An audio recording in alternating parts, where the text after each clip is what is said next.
Clear बात है। D line पूरी की पूरी आ रही है, इसमें आ रही है ना। तो हम यहाँ पे क्या कौन सा ट्रायंगल लेंगे, ए डी ई। तो पहला स्टेप आपने क्या देखा कि ये जो क्वेश्चन दिया था इससे आपने फाइंड आउट करना है कि कौन सा ट्रायंगल हमें कॉन्ग्रुएंट करना है। ठीक है, किससे पता किया हमने राधिका कि ये ट्रायंगल प्रूफ करना है, क्योंकि ऐसा तो लिखा नहीं था बुक में। तो ये कैसे पता चला कि ये ट्रायंगल प्रूफ करने हैं बानी, BC और DE से। तो हमने BC को देखा, BC इस ट्रायंगल में आ रहा था तो हमने ले लिया ट्रायंगल ABC, और ऐसे ही DE तो आ रहा था ये ADE में, तो हमने ट्रायंगल ले लिया AD। अब कॉन्ग्रुएंट करने के लिए कितनी चीज़ों की जरूरत होती है पता है आपको?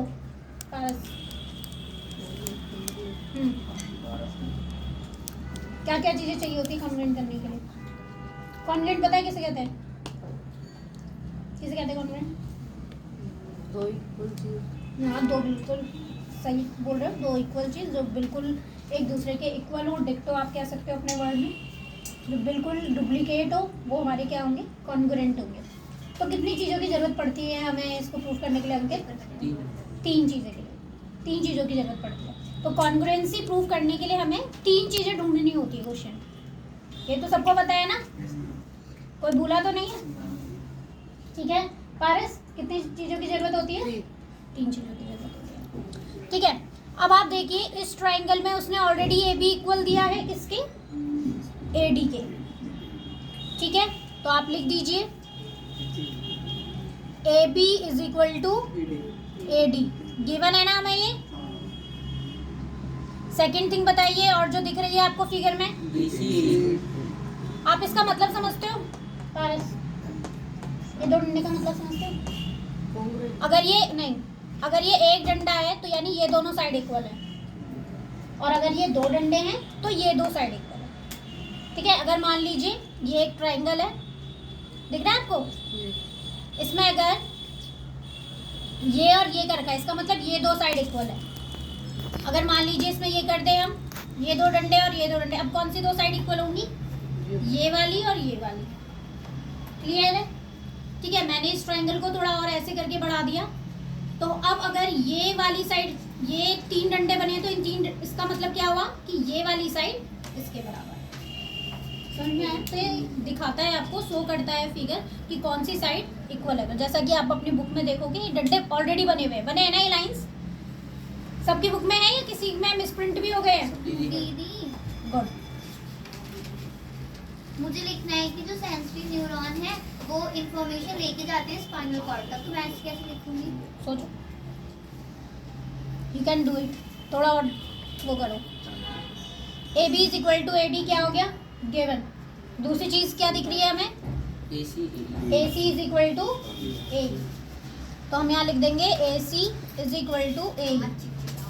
सबको दिखाई दे रहा है आपको? ठीक है, ये हमारा गिवन हो गया। अब तीसरी चीज मुझे बताओ क्या है? BAD EAC। अच्छा, आपने मुझे बताया, मैं इसको यहाँ ऐसे बना रही हूँ, BA, इसको थोड़ा लंबा बना रहे हैं तो ये D। ठीक है, और दूसरा आपने बनाया EAC।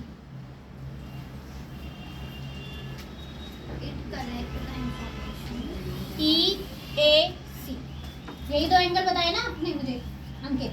तो इसमें पूरा ट्रायंगल तो ये इतना ही है और ये भी इतना ही है, तो ना इसमें पूरा ABC आ रहा है ना ही पूरा ADE आ रहा है। फिर क्या करेंगे?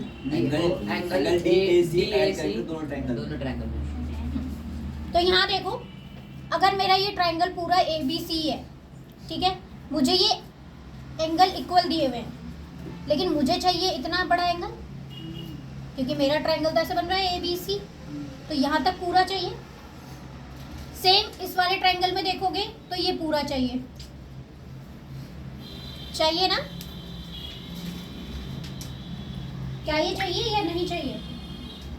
पूरा पूरा चाहिए ना हमें इक्वल प्रूफ करने के लिए। तो आपको क्या लगता है कि दोनों में कॉमन क्या है? ऐसी कौन सी चीज़ है जो दोनों में ही कॉमन है, दोनों एंगल में? AD और AC। एंगल में तो दो नेम होते ही नहीं है सर, दीदी अगर मैं सही हूँ तो। दीदी एडी और एडी आप कह रहे हैं DAC, आप क्या कह रहे हैं? AD AD is the side, not an angle. दीदी एंगल का नाम अच्छा, एंगल बताओ बताना कि है। एंगल क्या कॉमन होगा। आप बता सकते हो पारस, एंगल कौन सा कॉमन होगा? दीदी आप सुनो। देखो मैं क्या कह रही हूँ, दोबारा से रिपीट कर रहे हैं। ये एंगल इतना बड़ा है, यहाँ लाइन भी देख रहे हैं आप साथ में, दिख रही है, और यहाँ पे ये एक एंगल बना हुआ है। तो कोई पार्ट आपको सेम लग रहा है इन दोनों एंगलों में, जो डुप्लीकेट आ रहा हो या दोबारा रिपीट हो रहा हो? दीदी एंगल एंगल ये तो पूरा है, एंगल ये तो पूरा है। मैं तो सिर्फ डुप्लीकेट पार्ट बताने की पूछी हूँ, डुप्लीकेट पार्ट पूछी। आप बताओ बानी। न्यूरॉन। दीदी एसीडी हाँ हाँ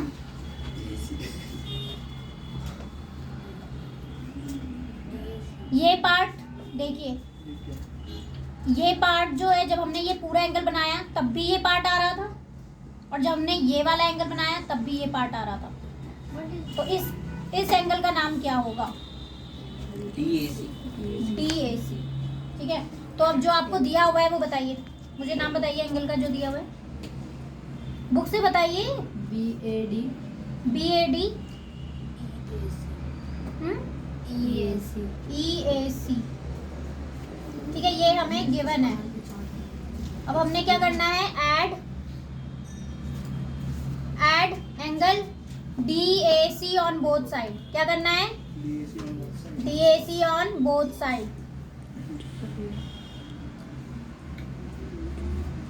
बोथ साइड का मतलब समझते हैं? अच्छा एक बात बताओ, तुम्हारा यूपी बोर्ड है या CBSE बोर्ड है? यूपी बोर्ड है ना तुम्हारा तो, बट बुक तो तुम्हारे पास CBSE बोर्ड की, यूपी बोर्ड है तुम्हारा, और बुक्स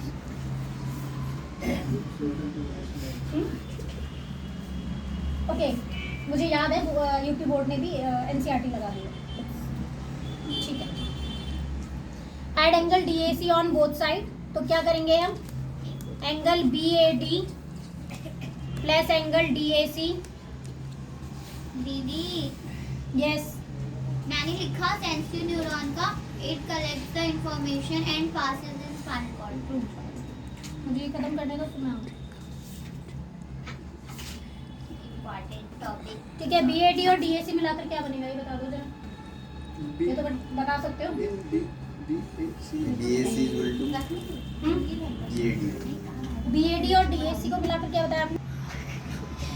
ठीक है, EAD।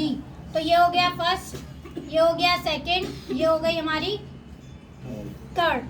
तो from equation first, second and third क्या हो जाएगा बताइए? Triangle ABC congruent to triangle ADE। ठीक है, बाई बता दो। अच्छा पारस ये जवाब तो दो, बाई क्या होगा ये तो बताओ। बाई को नहीं नहीं, बाई SS SS पक्का, श्योर पक्का? ठीक है, गुड। SS ठीक है, और फिर जो आपके पास आया BC is equal to DE, उसे कैसे लिखेंगे पारस? ये क्यों BC is equal to DE के बाद यहाँ रीजन देते हैं ना, बता सकते हो कौन क्या रीजन देते हैं? बाई को नहीं, कुछ और सोचो। चलो बानी बताएगी। बानी क्या रीजन क्या आएगा यहाँ पर? बाई CP ठीक, क्या आएगा? By CP। तो ये हमारा क्वेश्चन प्रूफ हो गया। ठीक है, उतारो फटाफट।